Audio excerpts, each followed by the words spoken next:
Este jueves 5 de diciembre en Tapa a Tapa nos corresponde la lectura del profeta Oseas, capítulo 1, versículo 1 al capítulo 3, versículo 5. Continuamos con nuestra lectura de 1 de Juan 5, verso 1 hasta el verso 35. Continuamos con el Salmo 124, del 1 al 8, y por último, Proverbios 29, 5 al 8. Hoy es el día 340 de nuestra serie de lectura de la Biblia completa en un año. Yo soy el pastor Rafael Pola y me da mucho gusto que me permitas compartir contigo la palabra del Señor.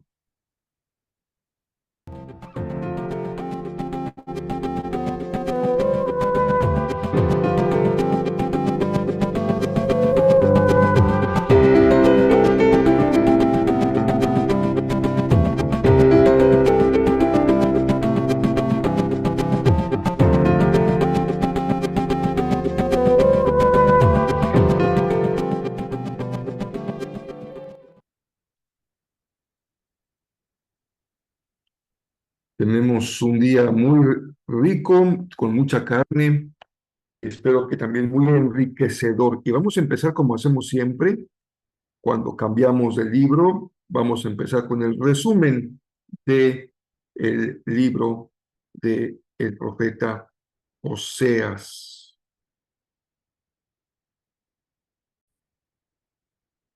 De hecho, hoy empezamos lo que se llaman los profetas menores. Los profetas que se llaman así no por su poca importancia, sino por el tamaño propiamente del libro. Así que sin más, les comparto el resumen del profeta Oseas. Espero que nos ayude mucho en la lectura, en la comprensión de este profeta.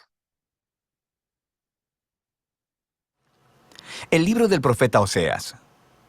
Oseas vivió en el reino del norte en Israel, al que a veces llaman Efraín o Jacob, alrededor de unos 200 años después de que el reino del sur se hubiera separado de Judá. Recuerda la historia del libro de Primera de Reyes. Oseas fue llamado a hablar a nombre de Dios durante el reinado de uno de los peores reyes de Israel, Jeroboam II. La nación estaba cayendo en el caos y en el año 722 el grande y terrible imperio asirio arrasó y destruyó a Israel. De nuevo, mira la historia de Segunda de Reyes.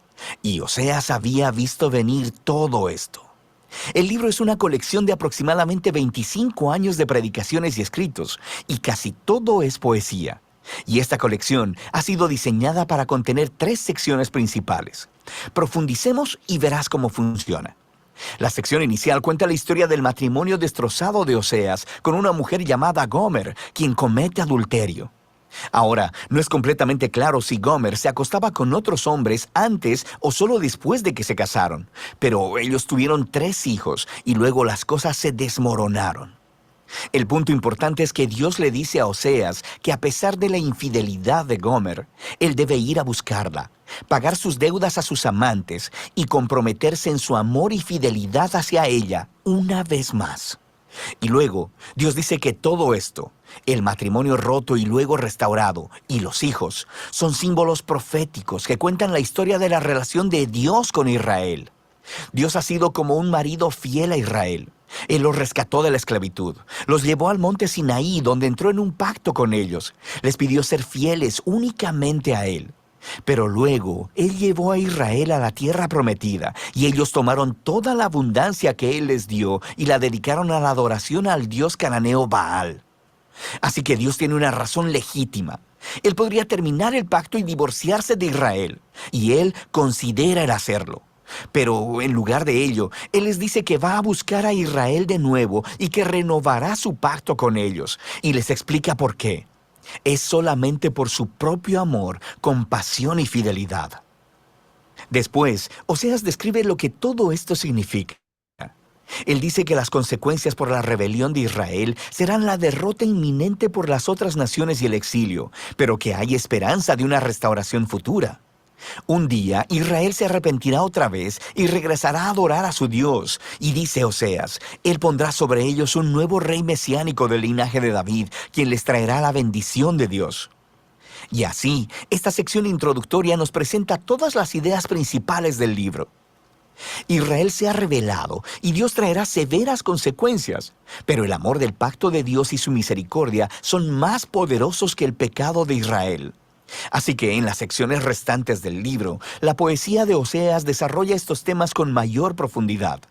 Tenemos 2 colecciones de las acusaciones y advertencias para Israel, y luego cada una de estas concluye con un poema lleno de esperanza acerca de la misericordia de Dios y de la esperanza para el futuro.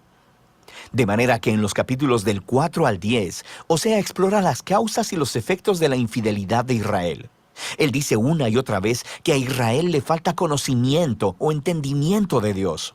La palabra hebrea conocer, que es yadá, es más que solo una actividad intelectual. Describe conocimiento personal y relacional. Es la diferencia entre simplemente conocer algo acerca de alguien y conocer a ese alguien realmente. Y Dios quiere que Israel lo conozca así, en una relación. Quiere que experimenten su amor por ellos y que éste se convierta en la clase de conocimiento que transforme sus corazones y sus vidas para que lo amen como respuesta. Y esta es la razón por la que Oseas está exponiendo constantemente la hipocresía de la adoración de Israel. Él les muestra constantemente cómo están rompiendo los 10 mandamientos y cómo están permitiendo graves injusticias en sus comunidades. Y luego van a sus templos sagrados y ofrecen sacrificios a Dios como si todo estuviera bien, pero no está bien. Y no solo por su hipocresía, sino porque también están adorando a todos estos otros dioses. Muchas veces él menciona sus altares a Baal en las ciudades de Betel y Gilgal. Y ellos no solamente han entregado su lealtad a otros dioses, también Oseas acusa repetidamente a Israel de confiar en sus alianzas políticas con Egipto y Asiria. En lugar de confiar en que Dios los protegerá, ellos quieren hacerse similares a esas otras naciones y confiar solamente en el poder militar. Y Dios dice que todo se les vendrá abajo, porque dentro de muy poco tiempo, Asiria los traicionará y vendrá a desolar sus tierras. Y en esta otra sección de advertencia, Oseas da una lección de historia sobre el antiguo Israel para mostrar cómo esta familia ha sido infiel desde el principio. Él alude a la traición y a las mentiras del patriarca Jacob. Recuerda a Génesis 27 y 28. Él alude a la rebelión de Israel en el desierto. Recuerda el libro de Números. Él alude al nombramiento del corrupto rey Saúl, quien llevó al pueblo al pecado y al desastre. Recuerda las historias en Primera de Samuel. Y todo esto es la manera de Oseas decir que algunas cosas en esta familia nunca cambian. Así que, ¿qué esperanza tiene Oseas? Bueno, sabemos por el capítulo 3 que Dios hará algo para salvar y restaurar a su pueblo, y eso es lo que exploran estos 2 capítulos finales. El capítulo 11 es hermoso. El poema muestra a Dios como un padre amoroso que crió a su hijo Israel y luego compartió todo con él. Pero el hijo creció y se rebeló contra el padre, aprovechándose de su generosidad. Entonces, en este poema, Dios está emocionalmente destrozado. En un momento está enojado y naturalmente dice que traerá severas consecuencias, pero al siguiente está quebrantado de corazón.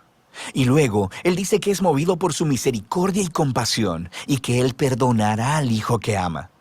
Él dice, ¿cómo te abandonaré, Efraín? Mi corazón se conmueve dentro de mí, se enciende toda mi compasión. Y así, aunque Dios permitió que Israel fuera conquistado por Asiria y enfrentara las consecuencias, esa no es la última palabra de Dios. Todavía hay esperanza, y de eso se trata el último capítulo. Oseas llama a Israel a arrepentirse y a volverse a su Dios, pero él sabe que no durará porque nunca lo ha hecho antes. Y Dios dice que un día él sanará su apostasía y les amará generosamente. Dios continúa describiendo a este nuevo y restaurado Israel como un árbol frondoso que tendrá raíces profundas y amplias ramas, y le ofrecerá sombra y fruto a todas las naciones. Es una imagen de la promesa de Dios a Abraham, de cómo Israel se convertirá en una bendición a las naciones. Y Dios está diciendo, si todo esto va a suceder, se requerirá de un acto de la gracia y del poder sanador de Dios para reparar el profundo quebrantamiento y el egoísmo pecaminoso del corazón humano, para que el pueblo de Dios pueda recibir su amor y amarlo de vuelta. Eso es lo que Dios promete hacer. Ahora, después de este poema encontramos las últimas palabras del libro. Son como una nota añadida. Probablemente son del autor que reunió la poesía de Oseas y ahora quiere hablarte a ti, al lector, por un momento. Y él dice, ¿quién es sabio y prudente para entender todo esto? En otras palabras, los poemas de Oseas. Los caminos del Señor son rectos y los justos andan por ellos, pero los rebeldes tropiezan en ellos. Así que el autor quiere que sepas que la poesía de Oseas para el reino del norte, Israel, no está encadenada al pasado. Esta revela profundas verdades acerca del carácter de Dios, de sus propósitos y de la naturaleza humana. Y aunque Dios debe y trae su justicia sobre la maldad humana, su propósito final, su corazón, es sanar y salvar a su pueblo. Y de eso se trata el libro de Oseas. Como siempre, nos parece una gran bendición el compartir este material, en este caso sobre el profeta Oseas. Y regresamos a lo que hemos visto en otros profetas, una didáctica vivencial. Los profetas son llamados a encarnar, a mostrar sus mensajes de diversas maneras. Algunas maneras nos parecen demasiado extraordinarias o extrañas, y no es para menos el caso de, perdón, Oseas con su matrimonio con una prostituta. Lo que es importante resaltar es que estamos en una didáctica dramática. Es una historia llena de drama, de un esposo, una esposa, la segunda le es infiel a su esposo. Y la analogía con el matrimonio, y veremos más adelante la analogía con el padre e hijo, nos pone en la dimensión de lo que es la relación con Dios, que es justamente eso, una relación. La relación de esposo y esposo es una relación de amor y fidelidad. Y lo que muestra estos primeros capítulos de Oseas es que la esposa ha fallado terriblemente al comportarse o siendo una prostituta y teniendo una serie de relaciones que le han traído aparentemente beneficios económicos, pero de los que el Señor le indica claramente a el profeta es un comportamiento inaceptable. Así que Oseas, pues le toca encarnar, vivir en carne propia el mensaje que ha de compartir. Y aparece el nombre de Jezreel aquí en el profeta Oseas. Primero como un campo lamentable de guerra, de destrucción, pero después se convierte en una expresión de esperanza para este pueblo. Y veamos lo que dice el capítulo que estamos considerando hoy. Dice que el Señor va a quitarle a Israel todo lo que recibió de sus amantes y va a volver a conquistarla, le va a hablar cariñosamente al corazón para otra vez ganar su amor, dice el pasaje. Y aquí es donde viene el texto a que hago referencia. Dice, convertirá el valle de aflicción en una puerta de esperanza. Creo que aquí ya hay un mensaje hermosísimo. No me puedo quedar aquí porque no nos alcanzaría el tiempo, simplemente lo subrayo. Convertirá el valle de aflicción en una puerta de esperanza. Y tú puedes orar esta mañana o tarde o noche, Señor, ábreme esa puerta de esperanza que tú has prometido. Y dice enseguida a la letra, entonces la tierra responderá a los clamores sedientos del grano, de las vides y de los olivos, y ellos a su vez responderán, Jezreel, que significa Dios siembra. En este tiempo yo sembraré una cosecha de israelitas y los haré crecer para mí. Aquí Simplemente había que notar dos cosas, que es el Señor quien siembra y es el Señor quien espera y también promueve que esa siembra crezca para Él, crecer. De eso hablamos un poquito en el culto vespertino del domingo, el hecho de que muchas personas permanecen estáticas en su vida personal y en su vida espiritual. Yo cada día me convenzo más que la forma como la gente vive su fe, también vive fuera de la iglesia, fuera de su relación con Dios. Somos la misma persona adentro y afuera. Personas estancadas adentro suelen ser personas estancadas afuera. Esto generalmente así sucede. Por eso me parece muy hermoso que incluso el nombre de nuestra iglesia tenga este doble enseñanza hoy. Uno que es Dios, siembra de Dios para convertir un campo de batalla en una siembra fructífera y crecimiento. Cuando cumplimos 25 años, me permití compartirles un mensaje con el título Bien de lo mejor. No es un título, no es un eslogan. Si el Señor da el crecimiento, viene lo mejor. Pero el crecimiento espiritual, humano, familiar, empresarial, el cualquiera que implique la dimensión humana, siempre entraña una actitud proactiva.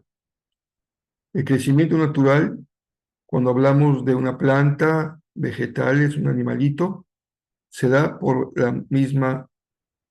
su mismo diseño genético. El crecimiento es parte de su desarrollo. Esperamos que una semillita de fruto, pero el crecimiento humano, si bien se da de forma natural en el sentido biológico, requiere proactividad, definición, decisión, plan, objetivo, meta, estrategia para poder crecer.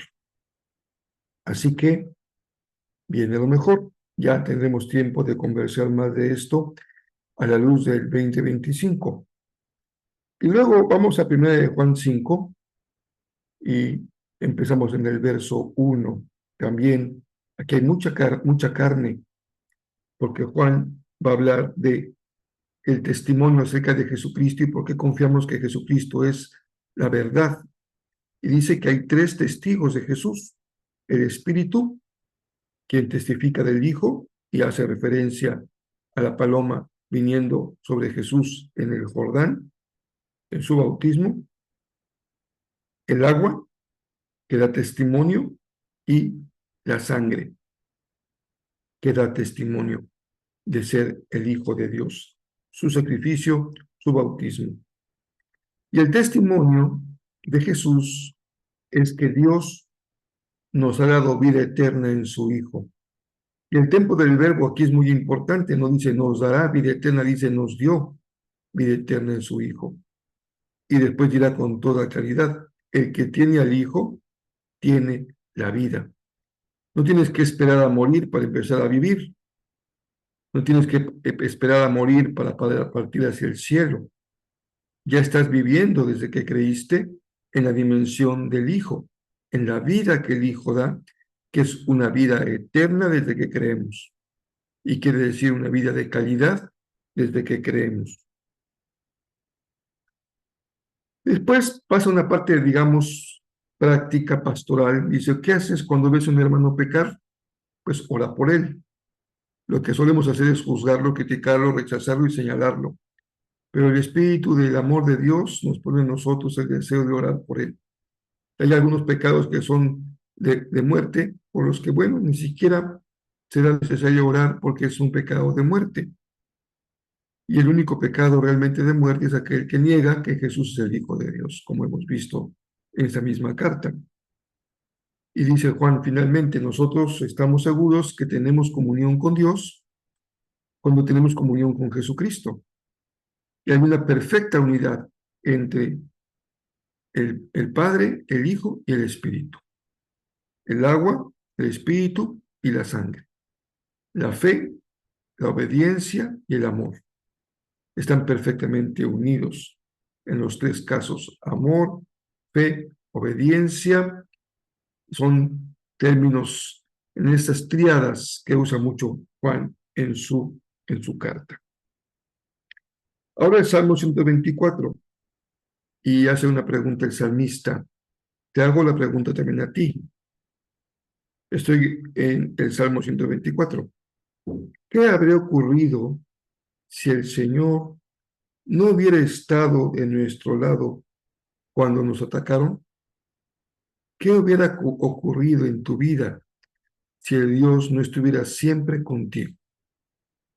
Ve hacia el pasado, haz memoria y date cuenta de cómo Dios siempre ha estado contigo. Hasta los momentos que pensabas que no, ahora puedes corroborar que Dios siempre ha estado contigo. Por último, en Proverbios regresamos a esa preocupación de la sabiduría de Israel, que es el pobre.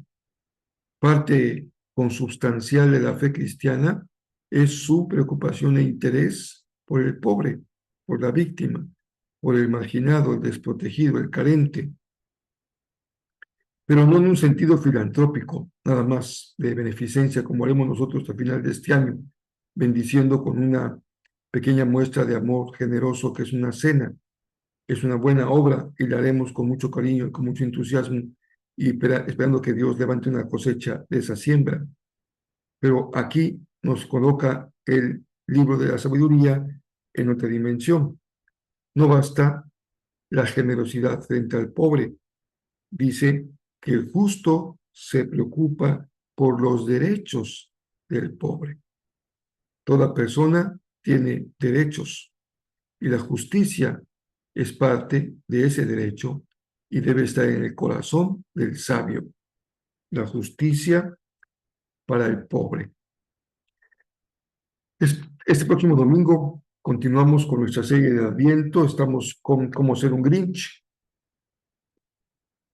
Le hemos encontrado un sentido didáctico, pedagógico, ilustrativo a este personaje de ficción, pero que nos coloca en una dimensión profundamente humana. Y es relevante la historia, la gente le escucha y le parece bien, le gusta, porque nos dice algo de la realidad. Y la ficción suele ser así de poderosa. En el imaginario nos conecta con la realidad y el Grinch nos conecta con una realidad profundamente humana, de aquel que ha sido herido veíamos el domingo por la mañana, por el rechazo y por la tarde por la vergüenza. Ahí están los dos mensajes en Facebook. Cuando tenemos que hacer frente a la herida de el rechazo y nos convertimos en un Grinch de corazón chiquito, insensible, o la herida de la vergüenza. Y también podemos convertirlo en una herida que nos ate a una vida que no nos deje crecer.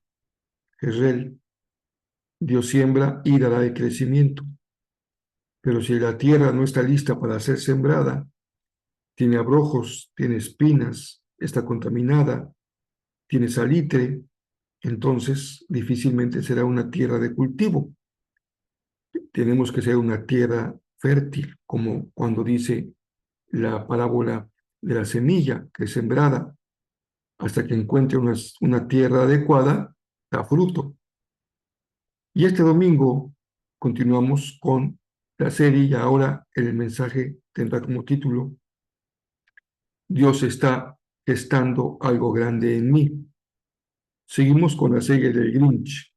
El Grinch dedicó toda su vida a gestar odio y resentimiento.